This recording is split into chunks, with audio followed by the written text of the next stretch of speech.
अपराध क्या है? समान रूप से हम लोग कह देते हैं कि वह अपराधी है या फिर वो चोर है, लेकिन उसको कहने से पहले, किसी को यह साबित करने से पहले यह हम लोग को जान लेना जरूरी होता है कि अपराध किसे कहते हैं। उसी के आधार पर किसी को अपराधी घोषित किया जा सकता है। तो किसी भी कार्य के लिए, किसी भी भौगोलिक क्षेत्र के अंतर्गत किसी कार्य को न्याय के श्रेणी में रखा जाता है, किसी कार्य को न्याय के श्रेणी में नहीं रखा जाता है। तो सबसे पहली बात है कि कोई भी कार्य जब हम लोग करते हैं तो यह देखना होगा कि वह उस क्षेत्र में जो किया गया है वह न्याय के अधीन है या न्याय के अधीन नहीं है। तो यदि वह कार्य न्याय के अधीन है तो वह अपराध होगा, और यदि न्याय के अधीन नहीं है तो वो अपराध नहीं होगा। खैर, जाने दीजिए इस बात को। तो सामान्य रूप से जब हम लोग बात करते हैं अपराध को, तो कहते हैं अपराध उस कृत्य या कृत्य का लोप। हम लोग समझेंगे बाद में। अपराध उस कृत्य को कहते हैं और उस कृत्य के लोप को कहते हैं जो लोक विधि द्वारा निषेध किया गया हो या समादेश के प्रावधानों के अतिक्रमण में किया गया हो।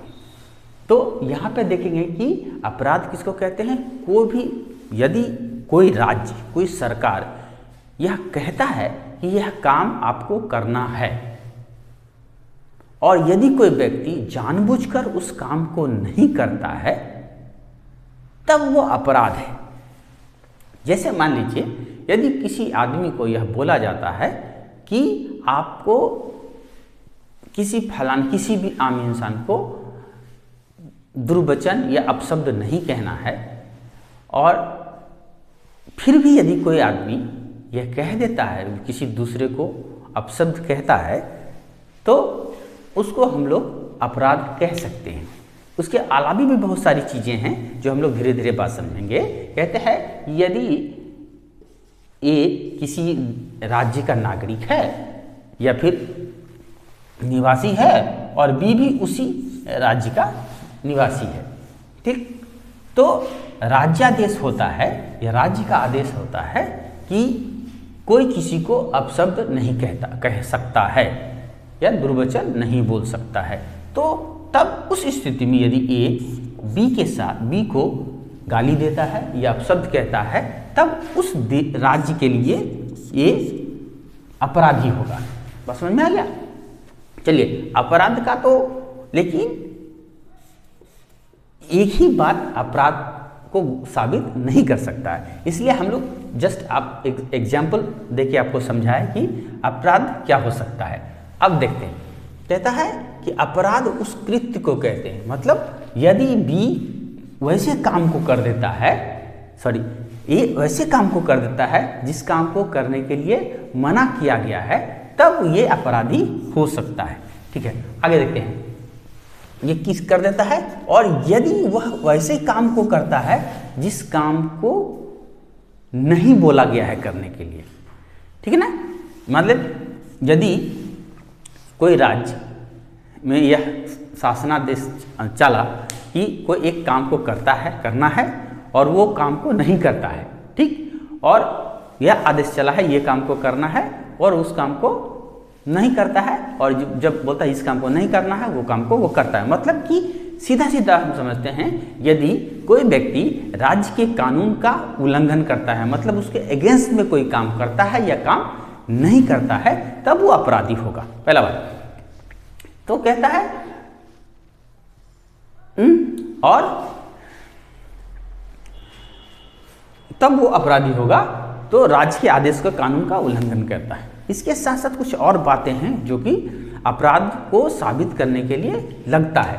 पहला है, कोई काम करता है या फिर उसका लोप करता है, मतलब कोई काम कर देता है या फिर वह काम लोप करता है, और वह जो काम करता है वह दुराचार, मतलब कि उसको कह सकते हैं कि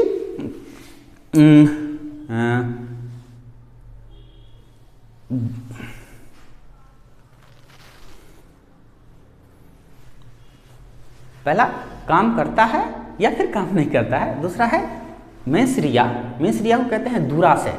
यदि कोई काम गलत इंटेंशन से किया जाता है तब उसको हम लोग अपराध के श्रेणी में रखते हैं और वह कार्य यदि दंडनीय है। फिर से समझेंगे, यदि कोई काम जिसको आपको करना है तब नहीं करते हैं या फिर नहीं करना है तो कर देते हैं, पहला कंडीशन। दूसरा कंडीशन क्या है, ये जो काम आप करते हैं वह दुराशय से किया हुआ हो, मतलब गलत इंटेंशन से किया हुआ हो तो, और वह कार्य जो कि करना था आपने नहीं किया या फिर जो नहीं करना था आपने कर दिया, पहला बात। दूसरा बात, वो जो कार्य किए हैं या फिर नहीं किए हैं उसमें जो आपका जो भावना है एकदम गलत होना चाहिए, दूसरा बात। और तीसरा बात, ये जो कार्य आपने किया है या फिर कोई व्यक्ति जो कार्य किया है या फिर नहीं किया है वह राज्य के विधि के द्वारा निषिद्ध होना चाहिए, दंडनीय होना चाहिए, तभी वह कार्य क्या होगा, अपराध के श्रेणी में आएगा और यह जो कार्य जो करेगा वह अपराधी कहलाएगा। ठीक है ना। अब देखिए, दूसरे शब्दों में कह सकते हैं कि जो भी कोई कार्य करता है उसके लिए मोटिव होना चाहिए। मोटिव मतलब वो सोच रहा है कि हमको वो काम करना है और उस मोटिव के प्रति उसका जो इंटेंशन होना चाहिए वो इंटेंशन जो होना चाहिए वो गलत होना चाहिए। मोटिव, हमको कोई काम करना है, इंटेंशन, उस मोटिव के पीछे कोई ना कोई इंटेंशन होता है। जो काम करने के लिए आदमी सोचता है उसके पीछे वो इंटेंशन गलत भी हो सकता है, सही भी हो सकता है और बिना इंटेंशन का भी काम हो सकता है। तो जब कोई काम करने के लिए आदमी सोचता है तो उसके पीछे यदि उसका इंटेंशन गलत होगा तब, और जो इंटेंशन होगा वो गलत होगा, मीन्स रिया मतलब दुराशय वाला इंटेंशन से यदि कोई काम करता है तब वह जो कार्य करने वाला व्यक्ति होगा वह अपराधी होगा। जैसे मान लीजिए कि ए नाम का कोई एक व्यक्ति है, जंगल में शिकार करने के लिए जाता है, ठीक है, और गोली चलाता है। बी नाम का कोई आदमी है जो किसी झाड़ी में जंगली जानवर से बचने के लिए छुपा हुआ है। ए को पता नहीं है कि झाड़ी के पीछे बी छुपा हुआ है और इसकी बंदूक से ए की मृत्यु हो जाती है। उस स्थिति में ए अपराधी नहीं होगा। लेकिन यदि सी यह जानता है कि दीवार के पीछे डी खड़ा है और यदि ये गोली चलाता है तो डी मर सकता है, उस स्थिति में यदि सी गोली चलाता है और डी मर जाता है तो सी अपराधी कहलाएगा। तो सामान्य रूप से छोटे शब्दों में हम कह सकते हैं कि कोई व्यक्ति यदि किसी कार्य को करता है या फिर कार्य का लोभ करता है और वह कार्य दुराशय से किया हुआ होता है और वह दुराशय से किया हुआ कार्य राज्य के विधि द्वारा निषिद्ध होता है, तब उस कार्य को हम लोग अपराध की श्रेणी में रहते हैं और वह व्यक्ति जो उस कार्य को करता है उसे हम लोग अपराधी कहते हैं। ठीक है, धन्यवाद।